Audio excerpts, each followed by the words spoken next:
Good evening, hello, happy Wednesday, and welcome to another installment of Inside the Process, where I take you into my world, draw back the curtain a little bit.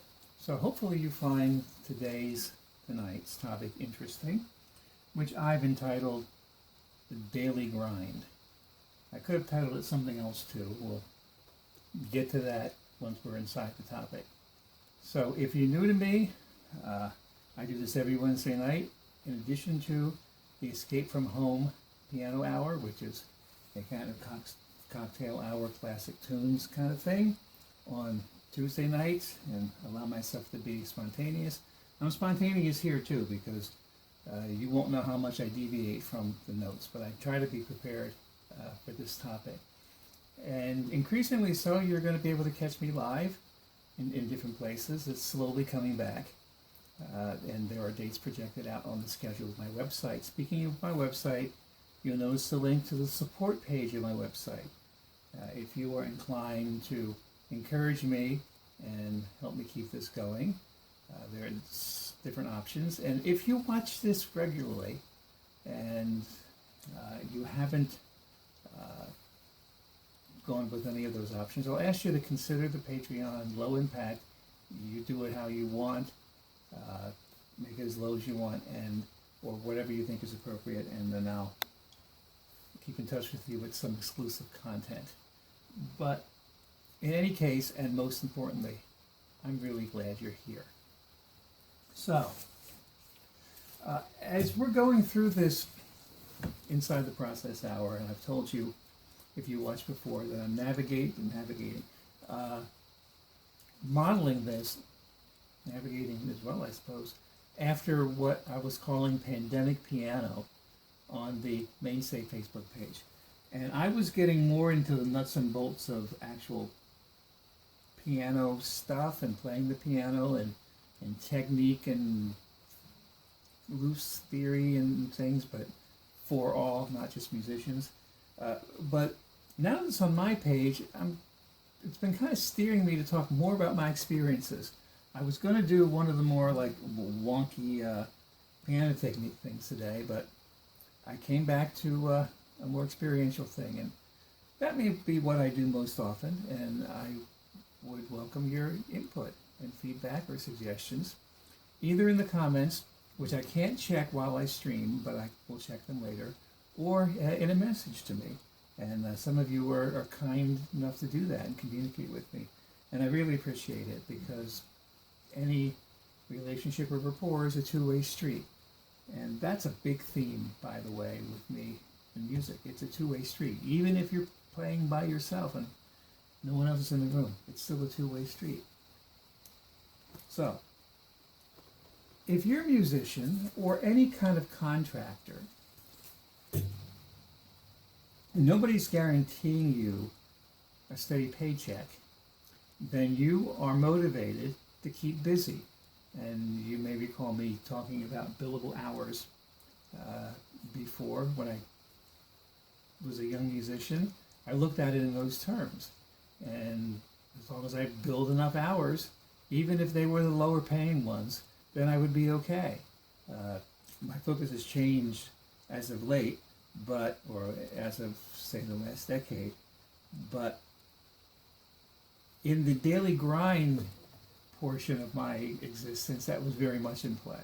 And a gig, but when I say daily grind, I'm not just talking about playing most every day. I mean, I am, but there are different ways to manage a gigging. You know, you spread yourself around, you play with different people. The exception to this would be, to some extent, classical musicians, who by nature of what they do are not going to pull off or want to even attempt, say, playing 5 or 6 nights a week on a steady basis. Yeah, especially if you're doing group things or symphonic things. There's rehearsals. There's lots of practicing involved. So we're excluding that. And there are musicians who operate kind of the same way, even though they don't have to. You know, they'll do occasional concerts, and if you're a big act, you know, you can do that and make a lot of money. But even big acts like to get on the road and, you know, play a lot, even if it's not every night, like 100 concerts a year on the road, or even more can happen. But I'm talking specifically about the musician in the trenches, which is what I call it. You know, being in an environment where you're in the same place every day for a long period of time. I suspect that this is not as prevalent as it was when I was coming up as a musician. A lot of restaurants and clubs had music many nights a week, sometimes 6 or even 7. That doesn't happen so much now.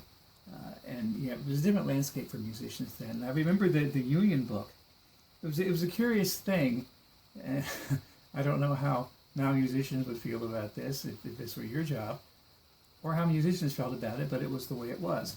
That the union scale actually went down a little bit in a club for each additional night you worked in the same week. So let's say scale back in the day was, I don't know, $70 a night. And then if it's like 3 nights a week, it might be like $64 a night. If it's 6 nights a week, it might be $58 a night. You know, or maybe it was even more dramatic than that, but a long time since I looked at it. And it's those 5 and 6 night a week runs in the same place that are a unique experience. And I've had a couple of them, and I just wanted to share them with you.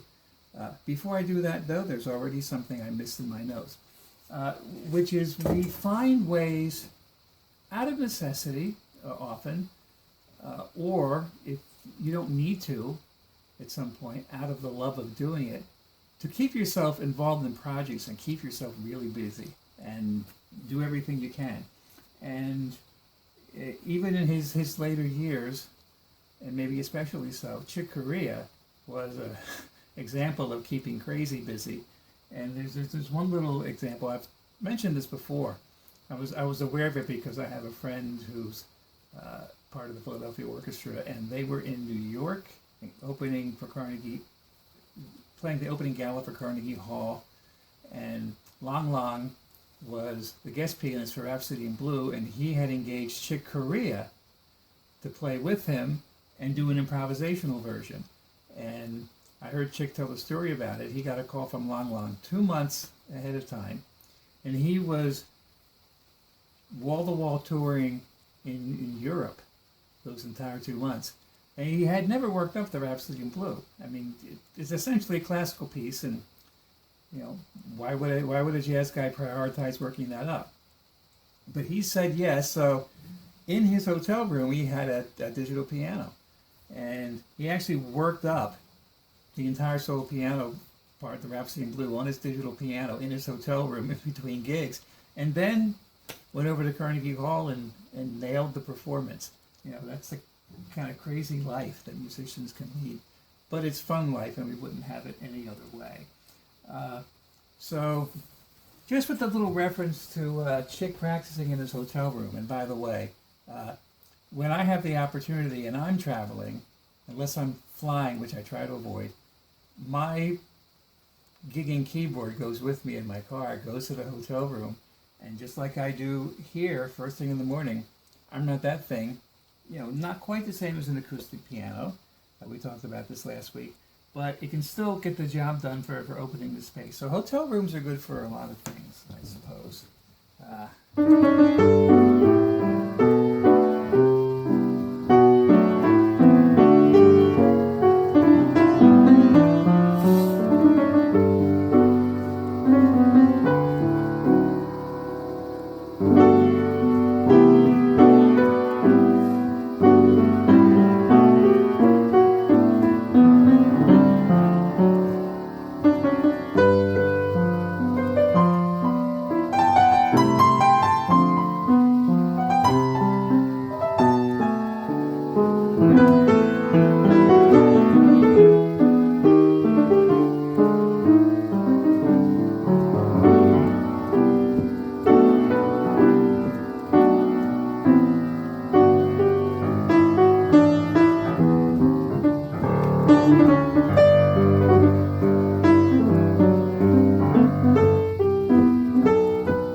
small hotel. Or in my case, a Comfort Inn if I want to live it up rather than stay in the Railway Inn or the Econo Lodge. That's about as far as it gets with me. So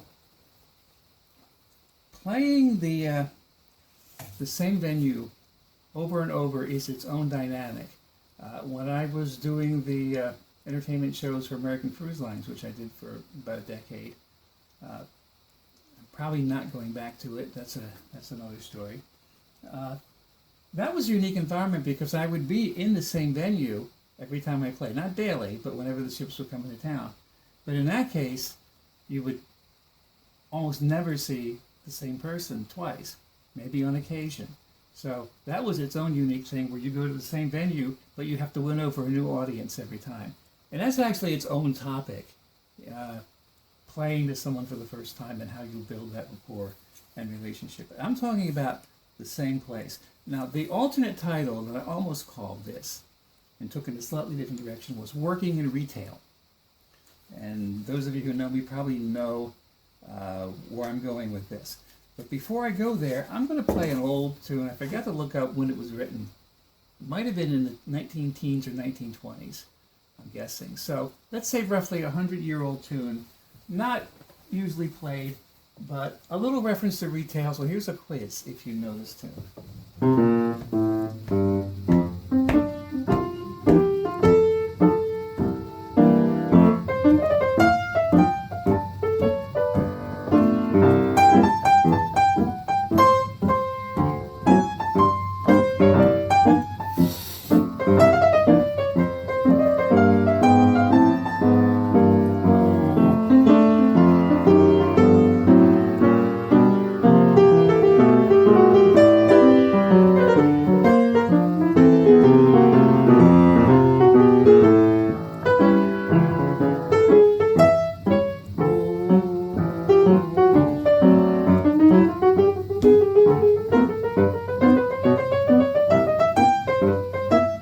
That's not it.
Did you recognize that one? Don't all answer at once. And I can't see the comments, so I don't know if anybody put it there. So I'm going to give you just a slight pause here to think about it.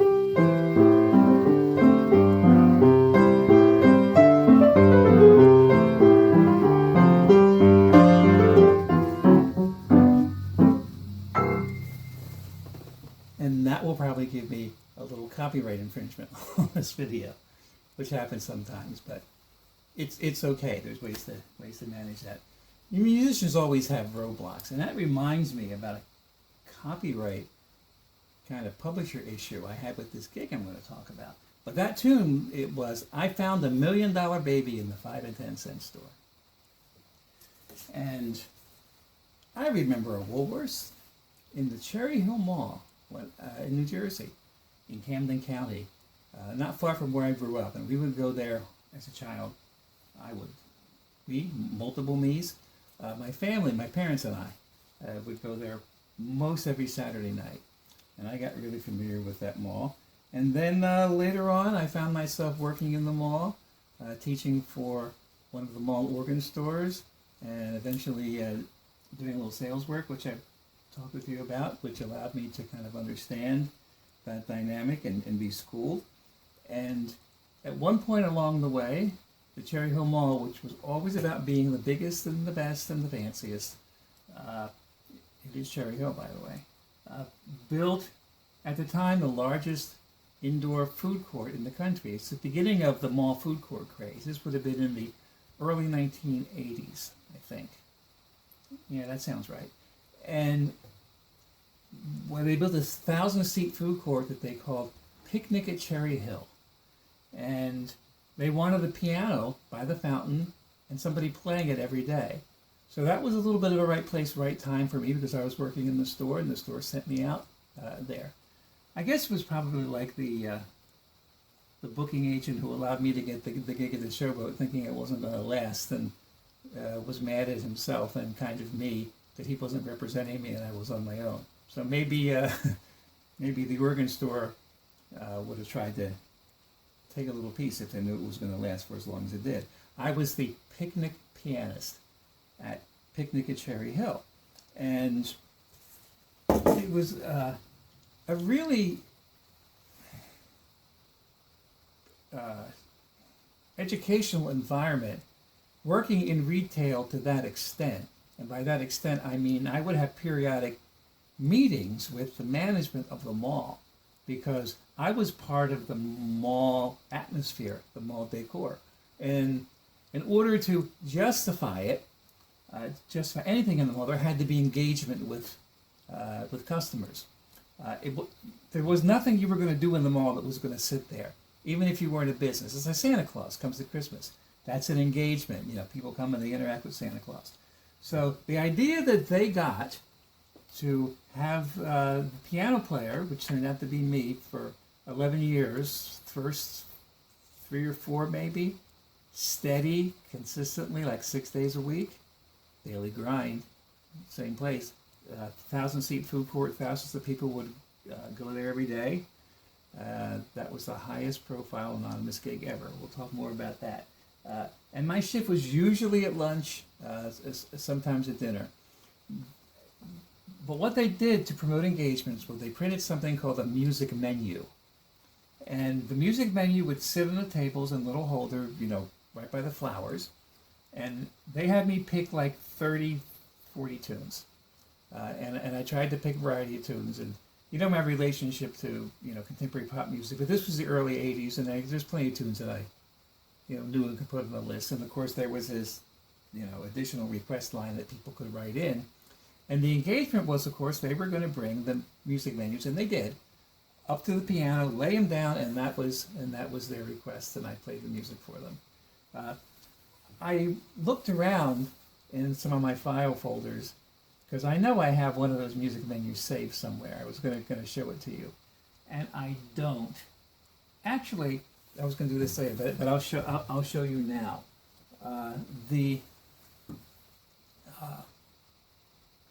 The gig, like I said, was anonymous. It wasn't about me, although after you're there for a while, people notice, but they never used my name until like the last couple of years, when it was just seasonal and part-time. And I knew where this was, so I got this out, if you can see it. You probably saw before I sat down, music menu over here and wondered what that was. That was me. And we see, yeah, music menu. A picnic pianist will be delighted to serve up, blah, blah. And actually, look at that. They used my name. It took like 10 years of playing there to get my first name there. But that wasn't the point, obviously. But if you go to my website, on the reviews tab, there are a couple of articles from back then. One from 86 maybe, and one from 1990. One from the Courier Post, which was a big South Jersey newspaper, and other from the Philadelphia Inquirer. So I got my little features and stuff. But the music menu, I got to pad it with tunes I knew, and tried to keep them more familiar. I can remember this one was on the music menu. That's why I'm going to play it. Too bad I couldn't find it. I could build a whole set from it if I remember the tunes.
Glad I remembered that tune. Put Your Head on My Shoulder. I haven't played that I probably played it twice since the Mall Food Court days. That's not a tune that people do anymore. But back in '84, it had a little more relevance. So you get the idea. Now, one little side trip here is, and this falls into my stage of school discussions, where I can reasonably, circumstances permitting, hold conversations with people while I'm playing. And when you're playing in a venue like that and you're interacting with people while you're playing, it's kind of necessary. You can't just like stop every time somebody wants to talk to you. And for me, I try to focus more on listening than talking.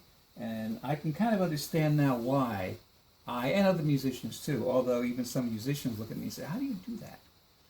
Well, if you're playing from one space that's not the logical construct thought place, then you have that place available to talk while you're playing. So it's a little harder for me if someone's not talking to me. I can't really have a conversation by myself. But I'm going to try. I'm going to get in a space. But what am I going to talk about? George Gershwin? How I got rhythm? Well, if I'm sitting down, don't ask me to dance and I fall down.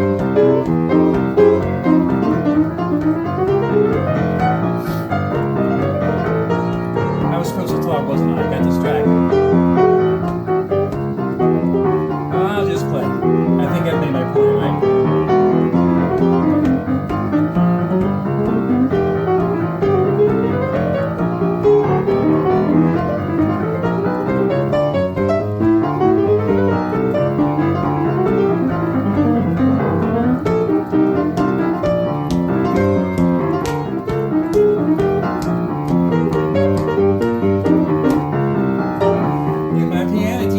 to tell me when I was a kid. I was 7 or 8. Stop talking while you play. I was a blabbermouth. I never shut up. I've learned how to do it though. How to shut up when I play.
Yeah, I can get animated when I play, but I try to reserve, the loudest noises and all the talking, all that, for when I'm home by myself. I'm not by myself now. You're with me here, even though I can't see you. So I'm behaved. Oh my goodness. So now we're at that point where I can see where I jumped ahead of myself. And I was going to show you this little flyer. So for 11 years, I sat right by the fountain. It's actually kind of surprising that the piano, it wasn't really a high-end piano. It was a baby grand, it was a used baby grand. Same kind of complexion as this, maybe a little lighter. I eventually bought it from the mall when they abandoned it. And I paid him like next to nothing for it, and had it in the basement of a townhouse for a while when I lived in Elkton, Maryland. But you'd think that would really mess up a piano, but the piano kind of held up. It wasn't a great piano, but it held up. And fortunately, I never fell in that fountain or was pushed in.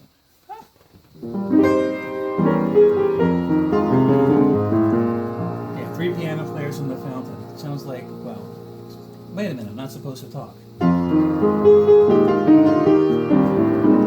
piano players go to a fountain and no.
tune I never play, but it seemed appropriate. I sort of remembered it, slightly better than whatever one I played before. There's a Small Hotel. But as I'm playing that tune, a Philadelphia personality at the time, he's long gone, came to mind. Al Alberts, who was the lead singer for the Four Aces, who I think had the hit with Three Coins in the Fountain in the 50s. They did this not the Louis Prima, Everybody wants to start singing Just a Gigolo, but actually Louis Prima played like that with it behind everything. But the Four Aces did that little slow shuffle and did those ballads. And I can't think of what other ones were, but Three Coins in the Fountain, I'm pretty sure was one of theirs. And yeah, that's another part of the music business. Interacting or supporting, people who are, more headliners or whatever, interesting things. I remember being the piano player in something he was emceeing, and at the time I didn't know Stella by Starlight. Is that just a tune I never learned. I still actually have to put music in front of me. It's like a jazz guy's tune that I never play on gigs. It was a long time ago.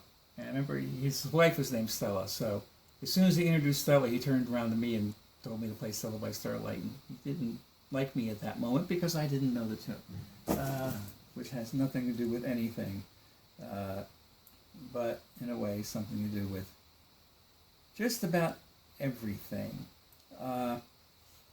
So let's move on to another daily gig that I had for not as long, but it was more intense. The food court gig in Cherry Hill Mall was 2 hours a day, and so it certainly wasn't even by far not the only thing I did. You saw that sign. Usually it was noon to 2.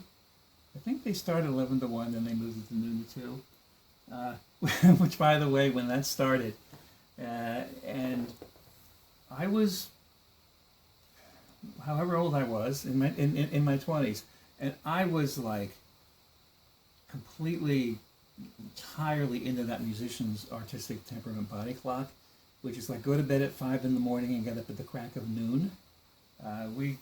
I did that until I was forced not to, and when the first baby came along, my in-law family was outraged because we just put the baby, Joe Jr., on our schedule, and he cooperated. So he went to bed at 4 in the morning, got up at 1 in the afternoon or something, and like, how could you do that to a baby? Baby's sleeping. Let the baby sleep.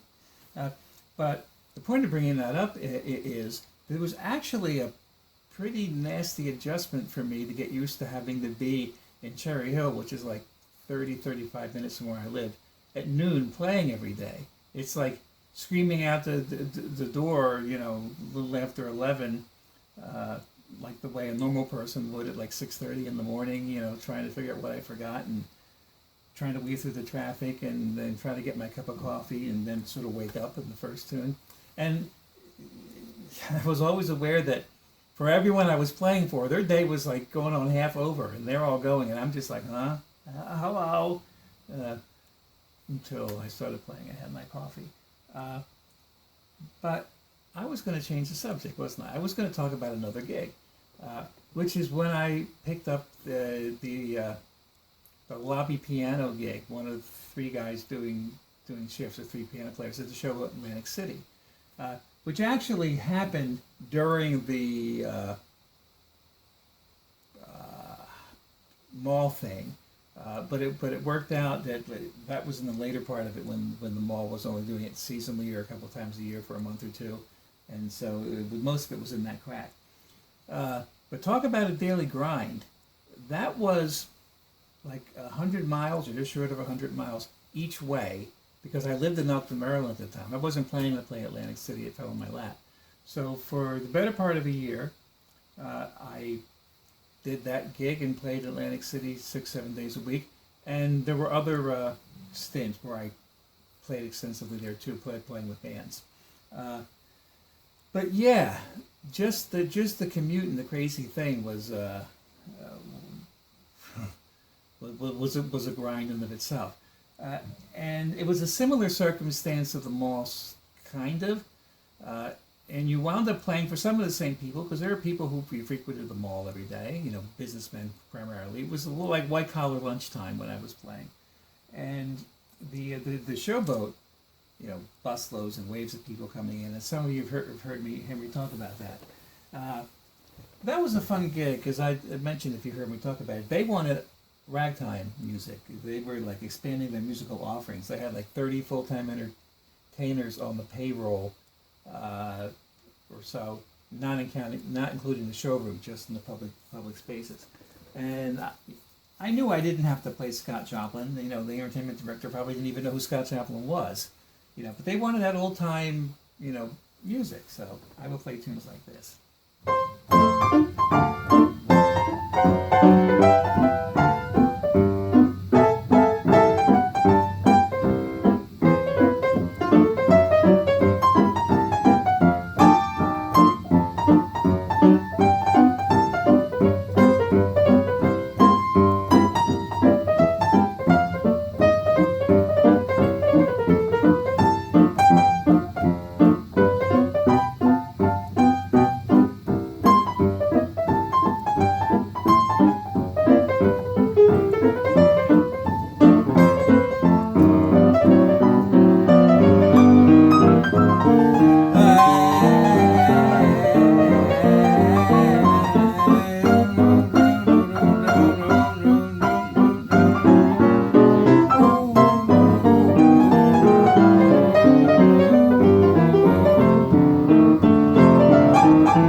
Something like that. If you haven't heard that tune anywhere else, if you're old enough, you'll remember who Warner Brothers calls now Michigan J. Frog, because he would sing "Everybody Does It" in that cartoon where, you know, he only came to life and talked for the guy who found him and wouldn't do it for anybody else and all that. Michigan J. Frog, this is a big detour, I think only appeared in one cartoon, and he became like a mascot for Warner Brothers. But that was, you know, you would open up the box and you'd be thinking, hello my baby, hello my honey, hello my rock. So, if you wonder why you knew that song, now you do. I had more coffee than I usually do today. Can you tell? Oh my goodness. So, I'll tell you one little funny anecdotal story about the mall gig.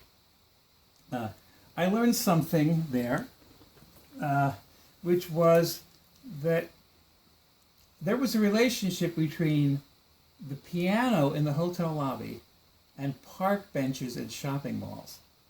Now, I'm stereotyping a little bit, and I'm going back to the early 90s now, okay? And so, this was super applicable in the early 90s. So if you're old enough and you can think back, because I've noticed, I've been looking lately and occasionally go to malls, and there aren't as many park benches positioned outside of stores like there used to be. And they'd be right outside of stores. And if you went to malls back in the day, who did you typically see on the park benches? I hope this doesn't sound sexist, but it was typically the displaced husbands waiting for their wives to finish in the stores. And so there was this one guy. I would see him regularly. You know, I forget his name. It's been decades, but you know, we were you know, friendly and cordial. We'll have conversation. That was the thing. Me talking while I was playing. There was a reference for that because, of course, I had to keep going. But we're having these conversations. We talk about music. We talk about all sorts of things. He would just stand there because he was waiting for his wife, who wasn't shopping but in the casino. And he had a strategery, a way to kind of manage things. So his wife didn't spend too much money, and he didn't necessarily have to be there forever, because he was disinterested. He was a good sport. He took his wife there, and he waited for her to be finished. So he would give her $20 at a time, and then she would go through that $20. And I guess if she actually won something, he would be there for a long time. But typically, she would exhaust the $20 at some point, often quickly, and come back out and get another 20. And he just kept feeding her $20 bills until she was ready to go home. But it became one of those things when she was walking out. He would kind of be crossing his fingers, hoping that she wouldn't want another $20 bill and they could go. So part of our conversations routinely was, oh, she's coming, let's see. And we're sort of like friendly betting, not really betting, but, you know, talking about herself. I think you're going to get to go home. Oh, wait a minute. No, our hand's going out. No, and no, get the bill out. We're gonna be talking for a while longer. So that was fun. The relationships or the interactions you have with people are always interesting, or at least usually are. Speaking of interactions, one thing about that gig was, and you've heard me talk about this, that spontaneous sing-alongs would often interrupt my preferred flow of things. But even though now we're not talking about the Cherry Hill Mall and engaging customers as the foundation of retail marketing, still, if you have 30 people who just got off a bus and they see me first because I'm in the hotel lobby and the bus terminal's connected to the hotel lobby, they're going to see me, they're going to swarm, and they're going to want to do a sing-along for 20 minutes. That was just part of the gig. And let me think of a tune. I didn't actually think to do this, that I would do it.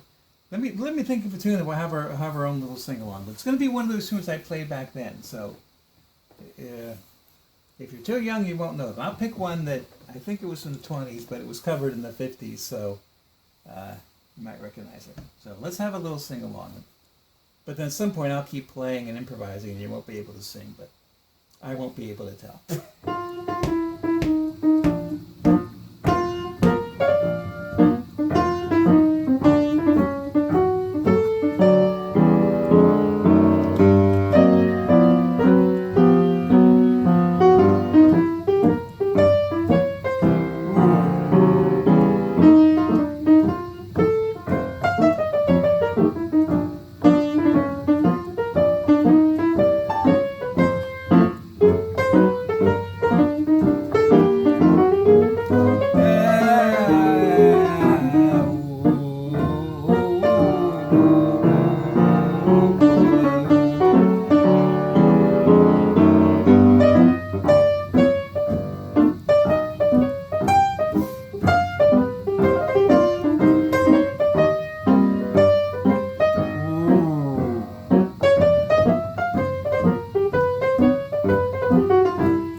There you go. Who's sorry now?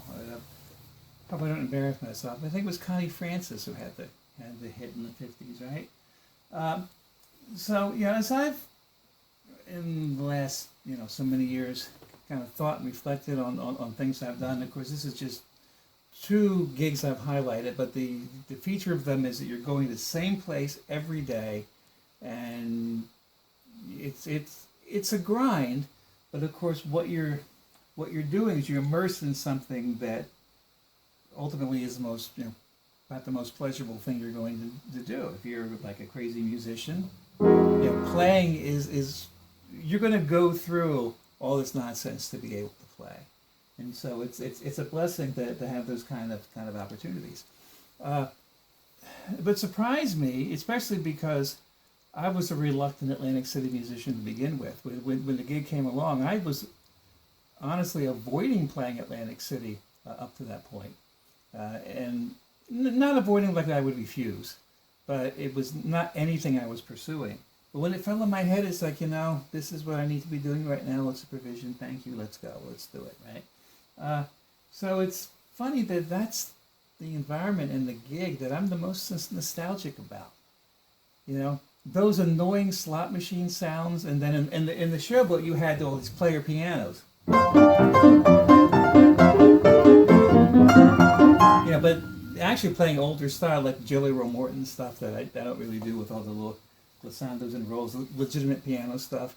And if you wanted to listen to other music or listen to a band, all I had to do was walk to the other end of the casino on the boardwalk end, and there's a 6-piece band playing there. I don't know. I just really liked that gig, and it was my favorite employee cafeteria. And I spent a lot of time there because you could only get like one meal a day, but you could go up there and hang and get non-entree things, and I typically didn't stay in Atlantic City, and if I did, because I had like an early gig the next day or a double or even a triple or 2 days in a row of that, there was this hotel that seemed safe enough, and it worked out for me. Motel, actually, like 5 miles out of town that I would stay at. But typically I would have to drive home to Elkton, typically, in my 1977, is that right? Yeah, Mercury Marquis. Giant old car that I got for less than barter. This is too much information now. And would occasionally have little issues, and I was thankful that I had AAA Plus 4 times a year. You could get a 100-mile tow, and I was just under 100 miles, so it was perfect.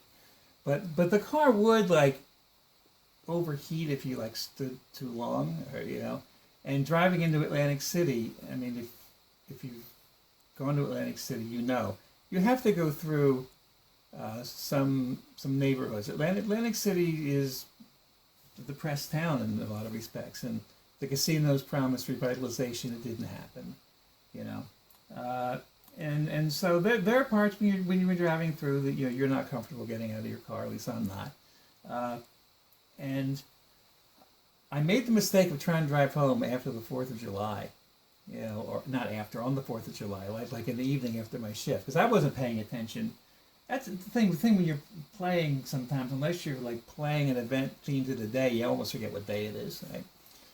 Because at the casinos, it's like that experience goes on no matter what, 24 hours a day. If there's a blizzard, they're going to have their stuff going on, and you need to be there. So I got in the car, tried to drive home, and of course, after 4th of July fireworks, everybody's trying to drive, and I got like 3 blocks in an hour, and I was already in a uncomfortable like little part of town, and my engine's starting to overheat. I'm like, no, the employee cafeteria is my friend. Double back to the showboat, went up there, ate soup, and watched television for 3 hours, and it was just fine. Then I drove home. But I don't know. I like that vibe. It was just a thing. So, one more tune out of that vein, and here we go. Let me see.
fun old tune. I can't give you anything but love. So I hope you find this engaging. I actually forgot to look and see if anyone sent me a text message. Thankfully not. Of course, that could mean nobody's watching. But I do hope to continue this. Long term, we're going to see it's getting really busy. Thanks for being here. Stay in touch with me. Consider the support link if you would. But in any case, thanks so much for being here. Check my website. New things are happening. I was going to tell you something. I can't remember what it is. But that's probably a good thing. It means I was sort of in the space, kind of. So, have a great week. See you very soon.